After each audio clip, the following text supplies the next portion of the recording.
명절에 예배하러 올라온 사람 중에 헬라인 몇이 있는데 그들이 갈릴리 벳세다 사람 빌립에게 가서 청하여 이르되 선생이여 우리가 예수를 배웠고자 하나이다 하니 빌립이 안드레에게 가서 말하고 안드레와 빌립이 예수께 가서 여쭈니 예수께서 대답하여 이르시되 인자가 영광을 얻을 때가 왔도다.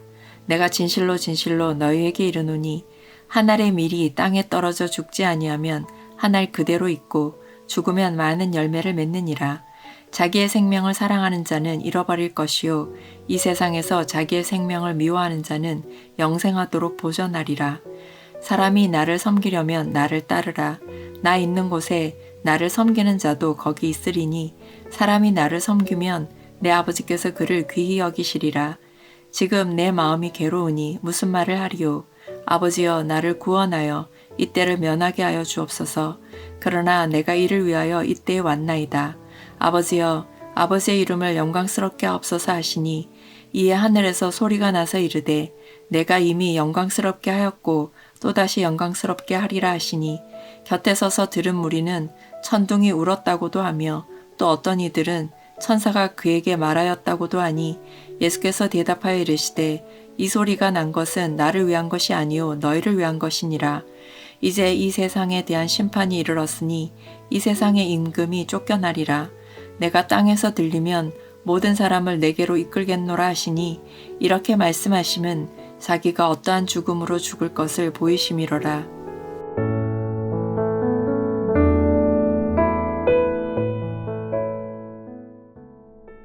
예루살렘 거리는 인산인해를 이룹니다. 유월절을 지키기 위해 전 세계에서 순례객들이 몰려들었습니다. 사람들은 들떠 있었습니다. 명절에 축제 분위기가 도시를 가득 채우고 있습니다. 바로 그때 뜻밖의 인물들이 등장합니다. 20절입니다.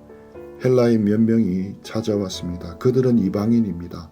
하나님을 경외하여 명절에 예배하러 온 자들입니다. 그들이 갈릴리 벳세다 사람 빌립에게 찾아갑니다. 빌립은 헬라식 이름입니다. 이방인들이 접근하기에 조금 더 편안함을 느꼈을 것입니다. 그들은 아주 간절하게 청합니다.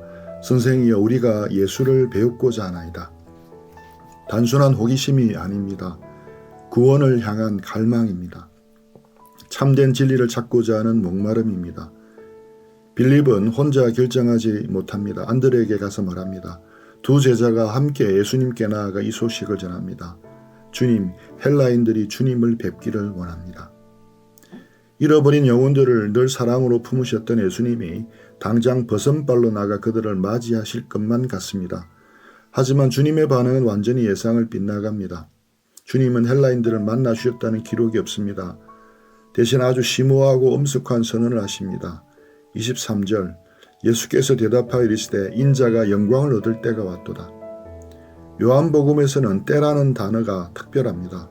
예수님은 그동안 줄곧 말씀하셨습니다. 내 때가 아직 이르지 아니하나이다. 기적을 베푸실 때도 핍박을 받으실 때도 아직 때가 아니라고 하셨습니다. 그런데 지금 비로소 그 때가 왔다고 선언하십니다.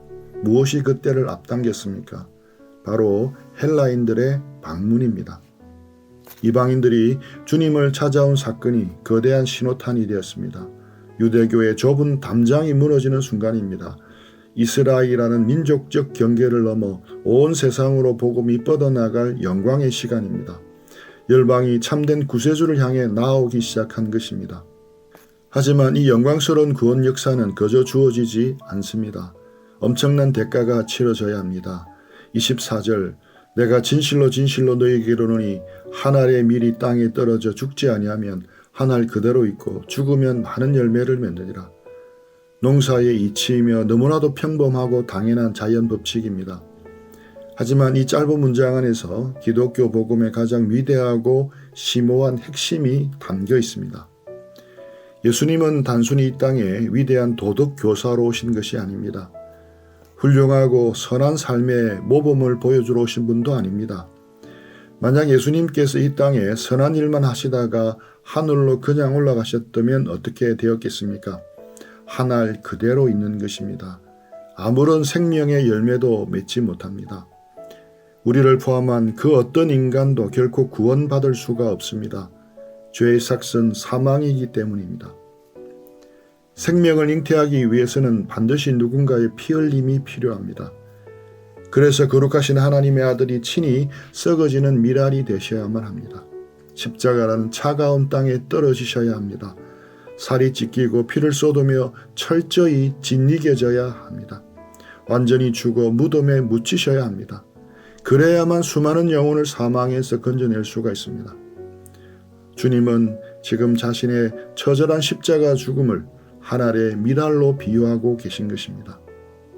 25절 자기의 생명을 사랑하는 자는 잃어버릴 것이요 이 세상에서 자기의 생명을 미워하는 자는 영생하도록 보존하리라. 제자도의 뼈대인 말씀입니다. 십자가의 길에는 적당한 타협이 존재하지 않습니다. 나를 완전히 죽여야 합니다. 세상의 헛된 영광을 향한 나의 이기적인 욕망을 십자가에 못 박아야 합니다. 세상에 썩어질 성공에 목을 메고 아등바등 살아가는 자는 결국 모든 것을 잃게 될 것입니다. 바람에 나는 겨와 같이 흩어질 것입니다. 그러나 그리스도를 위하여 기꺼이 자기 자신을 부인하는 자는 다릅니다. 주님의 영광을 위해 자신의 헛된 자아를 십자가에 내어 던지는 자는 영원한 생명을 얻습니다. 이것이 복음입니다. 그렇다면 이 말씀을 선포하시는 예수님의 심정은 과연 어떠하셨겠습니까? 27절 지금 내 마음이 괴로우니 무슨 말을 하리요. 이 짧은 탄식 속에 묻어나는 예수님의 마음의 고통이 느껴지십니까? 여기서 괴롭다는 원어로 그저 마음이 조금 불편한 정도가 아닙니다. 영혼 밑바닥부터 뒤흔들리는 극심한 공포와 끔찍한 고뇌를 뜻합니다. 생각해 보십시오. 예수님이 누구십니까? 온 우주를 창조하신 만물의 주관자이십니다. 하나님의 영광의 본체이십니다. 그런데 그분이 지금 괴로워하십니다. 심하게 두려워하며 떨고 계십니다. 도대체 무엇 때문입니까? 다가올 십자가 육신적인 고통이 두려워서이겠습니까? 날카로운 채찍에 살점이 떨어져 나가는 아픔 때문입니까? 아닙니다. 수많은 초대교회 순교자들도 육신의 고문 앞에서도 찬송을 부르며 기뻐했습니다. 하물며 하나님의 아들이 그깟 육신의 고통을 두려워하셨겠습니까? 주님이 진정으로 두려워하신 것은 단 하나입니다. 바로 하나님의 무서운 진노입니다. 머지않아 주님은 십자가에 달리셔야 합니다. 그때 주님은 자신의 죄가 아니라 온 인류의 그 더럽고 추악한 죄악을 홀로 다 뒤집어 써야 합니다. 과거부터 미래까지 우리가 지은 모든 음란함과 교만과 살인과 탐욕의 짐을 어깨에 지셔야만 합니다. 영원 전부터 단 한 번도 끊어진 적이 없던 성부 하나님과의 완벽한 사랑의 연합이 끊어지는 순간입니다. 거룩하신 성부 하나님께서 죄를 뒤집어쓴 아들을 향해 얼굴을 차갑게 돌리십니다. 그리고 맹렬한 지옥의 저주와 진노의 심판을 십자가 위에 아들에게 무자비하게 쏟아 부으실 것입니다. 철저하게 버림받은 영적인 죽음입니다. 감당할 수 없는 영혼의 찢어짐입니다. 주님은 바로 그 진노의 잔을 마시는 것이 너무나도 끔찍하고 두려우셨던 것입니다. 우리를 대신해 지옥의 고통을 겪으시는 참된 인간 예수님의 절절한 고뇌입니다. 하지만 고뇌 속에서도 주님은 엎드려 기도하십니다. 27절 아버지여 나를 구원하여 이때를 면하게 하여 주옵소서. 너무나 인간적이고 솔직한 부르짖음입니다. 그러나 주님의 기도는 여기서 끝나지 않습니다. 그러나 내가 이 일을 위하여 이때에 왔나이다. 이 놀라운 순종을 보십시오. 자신의 뜻을 완전히 꺾습니다. 자신의 욕망을 내려놓습니다. 그리고 철저하게 아버지의 뜻에 온전히 복종하십니다. 피하고 싶은 십자가의 잔을 기꺼이 마시겠다고 결단하십니다. 28절 아버지여 아버지의 이름을 영광스럽게 하옵소서. 형제자매 여러분, 바로 이 기도가 오늘 우리의 기도가 되어야 합니다. 우리는 늘 고난을 비껴가게 해달라고 기도합니다. 아픔을 피하게 해달라고 조릅니다. 하지만 참된 성도의 기도는 달라야 합니다. 주님, 제가 이 고난을 피할 수만 있다면 피하게 하옵소서. 그러나 이 환난과 십자가를 통과하여 하나님의 거룩한 이름만이 내 삶의 영광을 받으신다면 기꺼이 이 잔을 마시겠습니다. 이렇게 나의 뜻을 부인하는 것이 진짜 신앙입니다. 주님의 이 위대한 기도에 하늘이 응답합니다. 28절입니다. 이에 하늘에서 소리가 나서 이르되 내가 이미 영광스럽게 하였고 또다시 영광스럽게 하리라 하시니 성부 하나님께서 아들의 사역에 완벽한 도장을 찍어 주십니다. 아들의 기도를 들으셨다는 확정입니다. 그런데 주변에 서 있던 무리들의 반응이 참으로 기가 막힙니다. 29절을 보십시오. 어떤 사람은 천둥이 울렸다고 합니다. 어떤 사람은 천사가 말해준 것이라고 중얼거립니다. 하나님의 분명한 음성이 곁에서 울려 퍼졌습니다. 살아계신 하나님의 말씀이 하늘에서 직접 떨어졌습니다. 그러나 인간은 그 뜻을 전혀 깨닫지를 못합니다. 귀가 막혀 있습니다. 보지를 못합니다. 성령 하나님께서 강권적으로 우리의 눈과 귀를 열어주시지 않으면 인간 스스로의 지혜로는 복음을 절대 깨달을 수가 없습니다. 왜냐하면 우리는 전적으로 타락했기 때문입니다. 우리의 구원은 오직 위로부터 부어지는 절대적인 하나님의 주권적 은혜입니다. 예수님은 군중들의 어리석음을 불쌍히 여기시며 십자가의 진정한 의미를 선명하게 밝혀주십니다. 31절 이제 이 세상에 대한 심판이 이르렀으니 이 세상의 임금이 쫓겨나리라. 세상의 눈으로 볼 때 십자가는 끔찍한 패배입니다. 하지만 영적인 눈으로 보면 십자가는 위대한 승리의 현장입니다. 원수 사탄의 머리를 산산조각 내는 전복의 장소입니다. 죄와 사망의 권세가 완전히 박살납니다. 우리를 얽어매던 율법의 무서운 정죄가 십자가의 보혈로 완전히 씻겨 무효가 되었습니다. 이 세상 임금인 사탄은 쫓겨났습니다. 우리를 고발하던 참소자는 십자가에서 완전히 멸망당했습니다. 32절 내가 땅에서 들리면 모든 사람을 내게로 이끌겠노라. 33절 이것이 자기가 어떠한 죽음으로 죽을 것을 보이심이라고 친절하게 설명합니다. 들린다는 말은 십자가 나무 위에 높이 매달린다는 것을 뜻합니다. 들린다는 것은 십자가 처형이라는 극도의 수치이기도 하지만 동시에 만왕의 왕으로 보좌에 오르시는 영광스러운 성천을 뜻합니다. 수치가 곧 영광입니다. 죽음이 곧 생명입니다. 가장 낮은 곳으로 떨어지는 것이 가장 높은 곳으로 들려 올라가는 길입니다.